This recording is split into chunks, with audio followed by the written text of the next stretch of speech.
Hey everybody, my name is Robert Farago. I'm here with Dan Zimmerman. Hello, Dan. Hello, Robert. And we are here today for thetruthaboutguns.com to tell it, to hear it, to talk about it. Thetruthaboutguns.com. And Dan, this week, without question, the big story is the Las Vegas shooting. It's dominated everything in the gun world. And there are a lot of questions about what the hell happened. Well, a lot of that seems to stem from the fact that nobody can seem to get their story straight.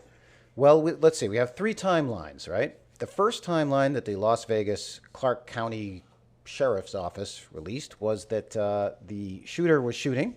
That was Stephen Paddock, shooting from the 32nd floor. And the timeline said that a security guard named Jesus Campos knocked on the door, did something, and then the shooter stopped shooting the crowd of 22,000 below and turned and shot Mr. Campos. 200 rounds in his direction, hitting him once. Yeah, well, and that raises questions about the accuracy of the bump fire stock that he was using. Anyway, so that was one timeline. So he was hailed as a hero. The Sheriff Lombardi went on national television to say what a great thing this was and how he had prevented carnage. And then what, about 5 days later, I think, roughly? They changed the narrative. Completely. They said that Campos had been shot before Stephen Paddock opened fire on the crowd, killing 58 or 59. 50-some people and injuring 500. Right. So, and then they said that there was a 6-minute delay from the time that Campos was shot till Stephen Paddock opened fire. And that he stopped. That meant that he stopped for reasons we don't know. Because in the first timeline, it was that the security guard had interrupted him. Right. And so maybe the security guard happened to be on the floor? No, he was called there. The security. Well, look, the facts of this is story number 2. Right. Well, the facts of this thing are pretty weird, just generally speaking. In the second timeline release, they said that Campos was called because a next door room was complaining of drilling going on in Stephen Paddock's suite, which was 325, I believe. Right. And an engineer was there as well. A building engineer was there. He was on the floor. And so he showed up and he got shot. And then they called it down and 6 minutes elapsed. So that was the before Paddock opened fire, and then Paddock stopped, and for no reason, no apparent reason. Right, and then the SWAT team went in an hour later, and right, and he was by dead. which time he had already killed himself. Right, all right. Then today we learned that the hotel says no. The security guard was shot, and then 40 seconds elapsed before Paddock opened fire. Right. Or 59 seconds or something, some small amount of time between the time that Mr. Campos called in the report of the shooting and when the hotel dialed 911. So this is the third story, and this makes everybody who talks about it sound like a conspiracy theorist. Right. Including us. Well, because we're all trying to figure out what exactly did happen and when did it happen, because they did release an initial timeline. Right. Which has now been... Well, we don't know now. We have no idea what is going on. No. But the thing is this. We do know that if the second scenario is true, that there was a 6-minute elapsed time, and then we found out, of course, that the hotel had not called 911, I think, until 19 minutes after Campos had been shot. And hadn't sent any more security. No, I'm sorry. They didn't know. They never called. We don't know if they... They certainly didn't call, according to the hotel themselves. The MGM Grand, which owns the Mandalay Bay, said that they hadn't called 911. And we know that, according to Campos, and all of these facts are in the air now. We don't really know what is fact and what is conjecture and what is the hotel trying to cover its ass. We have no idea. But anyway, we know that, or we may know that Campos, there's 19 minutes between the time Campos was shot and he told the Las Vegas police or sheriffs where the shooting came from. And that was, so if you had the 6 and the 10 minutes, so that was 3 minutes after the shooting had stopped. So all of these timelines are very confusing, and it's opened up a Pandora's box of conjecture. Conjecture and, of course, conspiracy theorists. The grassy knoll second shooters. Well, it's not the grassy knoll; it's a lower floor second shooter. Yes, okay. And now, right, Dan, Mr. Campos was due to appear on the Hannity show all day long. Fox was promoting it. 5 interviews set up last night. Right, and he disappeared. He did. He's not there anymore. And nobody seems to know his whereabouts. Well, I don't know. Maybe you obviously got to check the internet to see if this podcast is up to date. He may have been found, but what if he's not found? I mean, that's going to just set the conspiracy theorists crazy. And this doesn't help anybody. The hotel contradicting the latest narrative with the third story just makes it look like they are trying to cover their backsides in case of a potential suit, which is going to Potential happen. suit. Yeah, which Yeah. and They've already potential been suits Three filed. suits have already been filed. You have to Right. believe at some point there's going to be a class action suit filed to cover everyone who was involved there that day, all 22,000 people who happened to be there. Right. Well, this could bankrupt MGM because, I mean, we're talking about an enormous amount of potential money. If it is true that the Mandalay Bay didn't call 911 after Campos was shot, if there was a 6-minute delay or more, they didn't, there's a larger delay because they never called 911, apparently, 911. What are we talking about? We're talking about 500 people who are injured, 58 or 59 who are killed. And the other 21,000 people who were there? So we did a little bit of math, and we figured if we rounded up to 560 people getting $1 million each, of course, that's about $550 million. And that's just dead and injured. That has nothing to do. That doesn't even count the people who are going to claim mental anguish and everything else, and PTSD from having been fired upon, whether they were hit or not. And people inside the hotel as well. Right. Even Exactly. Mr. Campos, if he ever finds. We're potentially talking billions of dollars. And the MGM has billions of dollars until soon. But, to go a little conspiracy on this, if Campos disappears and somehow the evidence, there should be hard evidence of when he was shot, right? If the Mandalay Bay is like every other hotel in Las Vegas, they have cameras everywhere. They had cameras in the hotel, in the corridor. They recorded phone conversation or the radio contact that when Campos called the report of the shooting down. Certainly the police know exactly what time 911 was dialed. So this isn't hard to do. Right. Somebody just needs to connect these dots, and you would have thought that would have happened already. And again, talking about all this like in this manner makes everybody sound like they're wearing tinfoil hats. But it's all being fed by the fact that this story keeps changing. Well, and I think it's changing now. There are various conspiracy theories. I was on Alex Jones's show, and he was talking about they had found. Speaking of conspiracy theories, well, the meister yes. of conspiracy theories. Nice guy, by the way, Alex. Good to know. Very kind of manic, but that's his thing. And he was saying that there was Antifa material found in the hotel room. Oh, please. Right. And then there's the ISIS claim, which was true. There was a claim. Well, they did claim that, yes. By ISIS. So, and then we have rumors of a second shooter. And now people are saying that Campos himself was the second shooter, or he was helping, right? He was helping Mr. Paddock move his rifles, because there were 23 rifles, 12 of which had bump fire stocks. Yeah, there was briefly a series of tweets going around yesterday saying Campos had actually been arrested as the second shooter yesterday. It was all BS, of course. But this is what happens in an information vacuum, and what happens when the narrative and the story continually changes, when people can't seem to get their story straight. Well, I feel that it comes down to two main factors of why we're still in such confusion. One is incompetence. There was clearly a level of incompetence at the hotel. They did not act when the shooter was shooting. They didn't do anything about it. Now, their official policy, we found out, of that hotel and others, is if there is an active shooter or a shooting, is to do nothing, is to call the police. Call the police. Which they didn't do. And wait for SWAT. Which you can understand because of liability issues and also the danger. That seems reasonable. And most of their security people, the security people in these hotels and casinos don't carry arms. They're not equipped for this kind of thing. Well, the security people do carry arms when they're around cash. Those people do. Yeah. But again, these are not tactical people. These Right. are off-duty cops, rent-a-cops, people who can walk with a cash cart from the slots to the cash cage. Yeah. Well, the other thing about that, so you've got incompetence, and the other thing is money. There's a huge amount of money. As we just talked about, it's at least a $500 million to maybe $2 billion lawsuit. So there's a lot of CYA going on. And also the Las Vegas police are extremely close with the hotels.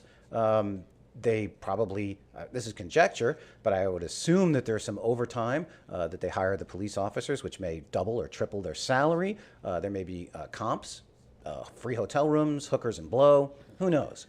That's definitely that part, that's conjecture. Yeah, no, I'm sure they do hire a lot of off-duty cops though for security. Right. So everybody's got a reason not to tell the truth here, and I would love to know what actually happened. We may never know.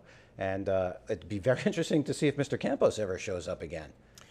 Yeah, a lot of people are going to want to talk to him, and you have to expect that he was going to be asked specifically about that timeline in those 5 interviews he had scheduled for himself yesterday. Right. And you have to wonder what made him all of a sudden change his mind. And he wasn't a registered security guard.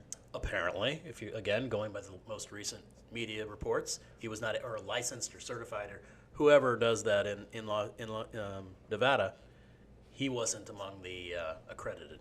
So that kind of brings us to a pivot towards what else has been talked about. In fact, what has been talked about more is the bump fire stock allegedly used by Mr. Paddock. Now, he had 23 firearms.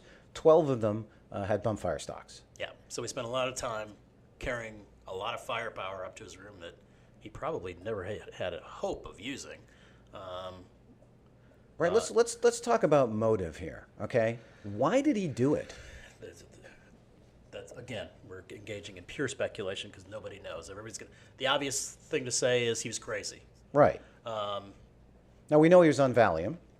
Apparently. Right. No. The doctor said that said he had a prescription. I don't know for how long he was on Valium. Okay. Well, you do make a good point. Is that we don't really know anything. There's so much conjecture, but there's also just these reports of facts changing. So. Apparently today I read that he had rented a bunch of Airbnb houses and never went to them.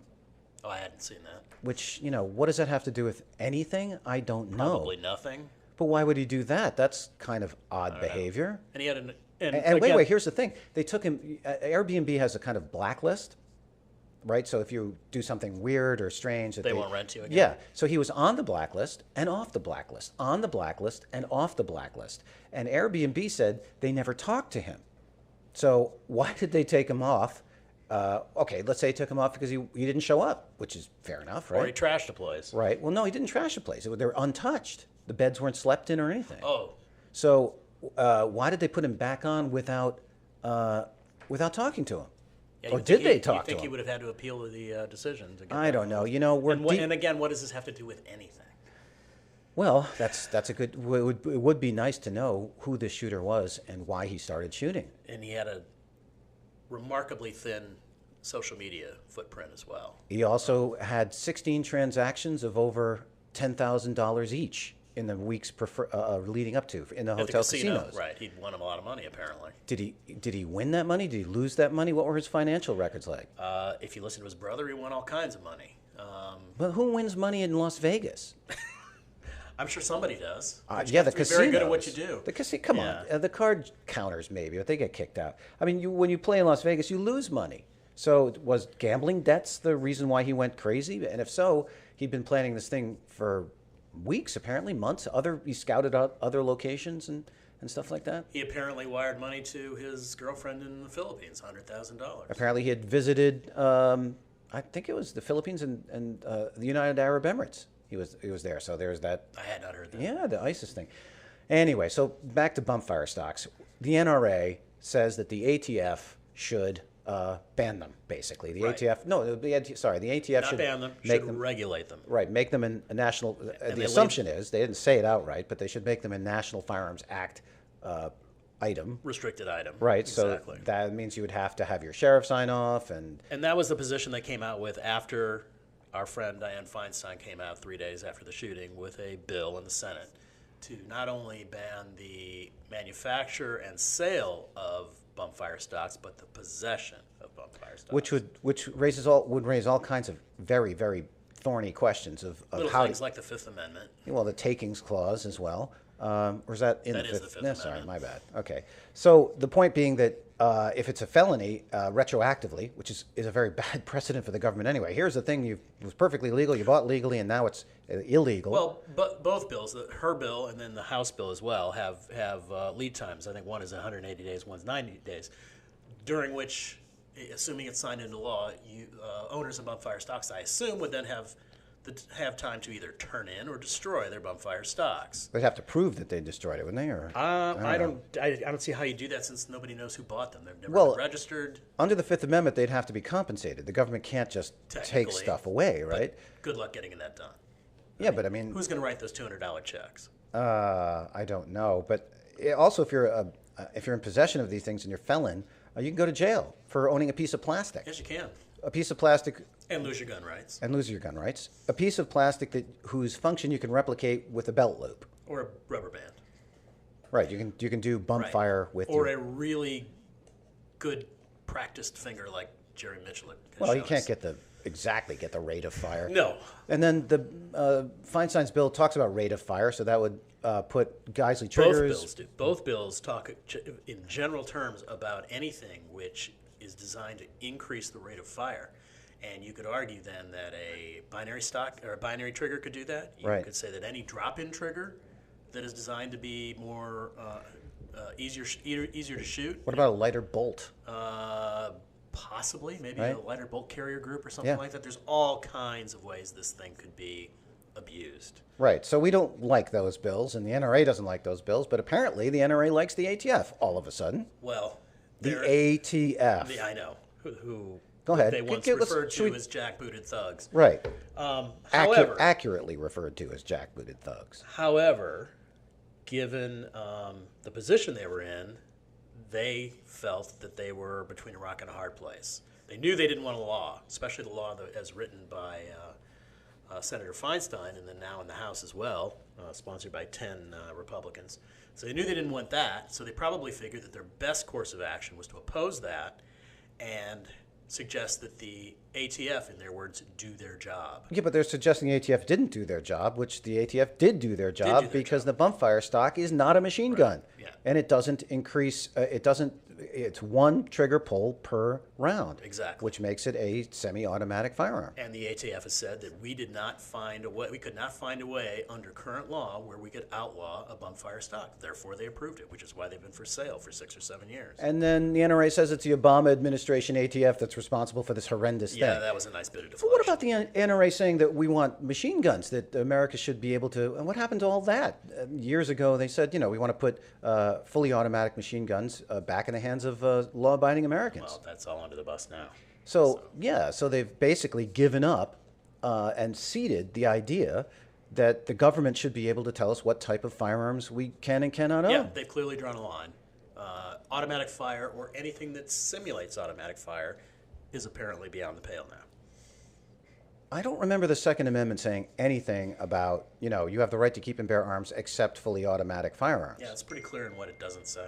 Well, so the NRA is not my friend right now. I got to say it, because they're giving the ATF, and besides, the ATF, you give them an inch, they'll take a mile. This is the same agency that did all that wonderful stuff at Waco, at Ruby Ridge, in Milwaukee, hiring a mentally damaged teenager and having a tattoo put on his neck to promote a sting operation that paid money over the odds for stolen guns, which actually created a market for stolen guns, not just in Wisconsin, but in 5 other cities, including Atlanta. Oh, and Fast and Furious. Fast and Furious, and the tobacco-funded slush fund, the Yes. secret slush fund that they used.